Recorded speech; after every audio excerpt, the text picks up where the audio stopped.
Spyro Reignited Trilogy was released on the 13th of November last year, and it was without a doubt the game I was most hyped for, and that's including Red Dead Redemption 2. Now that it's been out for a fair few months, I think it's time I take a step back and look at whether it was actually a good remake, or if it was only good for nostalgia. Welcome to Spot Select, let's get to work.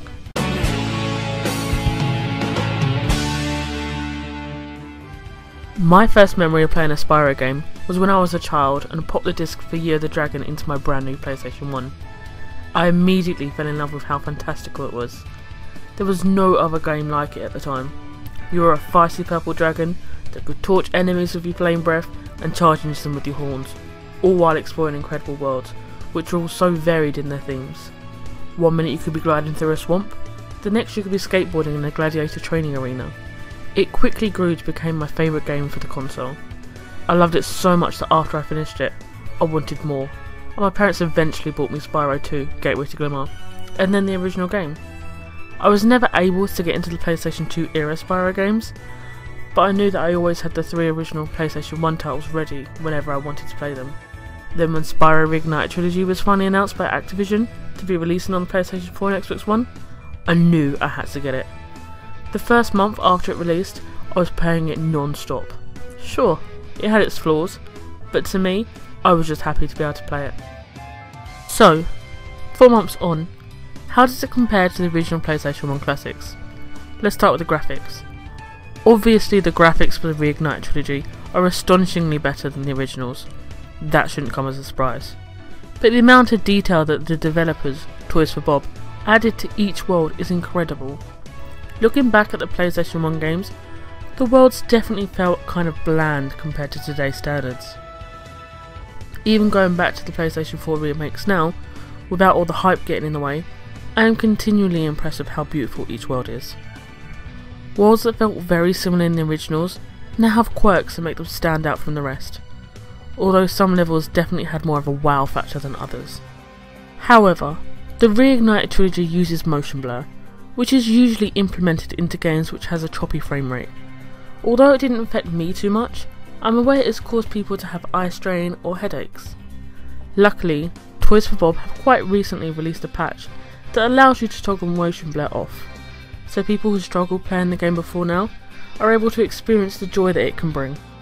When it comes to different character designs, there were only 2 that I wasn't 100% happy with when the game was released. Those are Sheila the Kangaroo and the Professor. It might just be because I've played the Reignited Trilogy so much since it was released, but those designs have really grown on me a lot. All of the other characters I have always believed were designed extremely well, and I still feel that way. All the dragons in the first game still feel extremely magical when you release them from their crystal prisons, as they all have different designs, which are based on the homeworlds that they appear in. It's a shame that same level of creativity wasn't put into the baby dragons from Spyro 3. The third game wasn't primarily developed by Toys for Bob, but instead by Sanzaru Games, and it definitely feels less polished than the other 2 titles within the trilogy. That's not to say it's bad by any means, but oh my god, the skateboarding in Lost Fleet is incredibly broken. It's the only level within the trilogy that I dread playing, as it's so buggy and desperately needs to be fixed as soon as possible. Speaking about the gameplay, during the development cycle for the Reignited Trilogy, Toys for Bob spoke a lot about how they developed an in-house tool that they called Spyroscope, in order to try and recreate the original games as closely as possible. Paul Yan, the co-studio head at Toys for Bob, described Spyroscope as putting Spyro under a microscope and looking at all the data that came out. They were essentially using it to try and extract exact locations of items such as gems within the levels, as well as the exact layout and size of the levels. It was also able to do a frame analysis on certain things such as Spyro's speed and enemy behaviour. For the most part, they were successful. In fact, I would say that for Spyro 2 and 3, they got it spot on, with the exception of the swimming. We'll come back to that. As for Spyro 1, although it worked and felt very good for the most part, I feel that some of the jumps and glides are harder than in the original. Although I'm able to successfully do those jumps easily now, it doesn't take long to get them right. It certainly doesn't feel like the original in those aspects. Back to the swimming. I've always felt that the original versions of Spyro 2 and 3 had the best swimming mechanics of any game, and the Reignited Trilogy replicated that well, for the most part.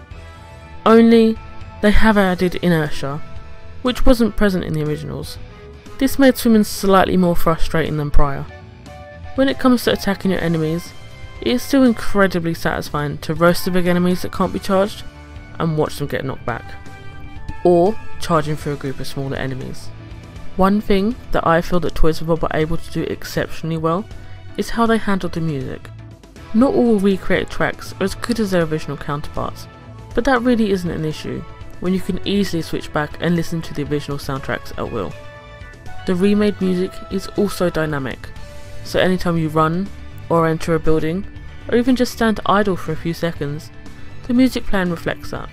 This is also able to be toggled on and off whenever you choose, but I never felt the need to switch it off. I believe that it adds an extra layer to make this game even better. Overall, I have to say that it is a very well done remake, but it certainly has its flaws that can impact the enjoyment of the game, even if they are only minor. I still absolutely adore this game, and will most likely be playing it for years to come. So, what did you think about the Spyro Reignited Trilogy?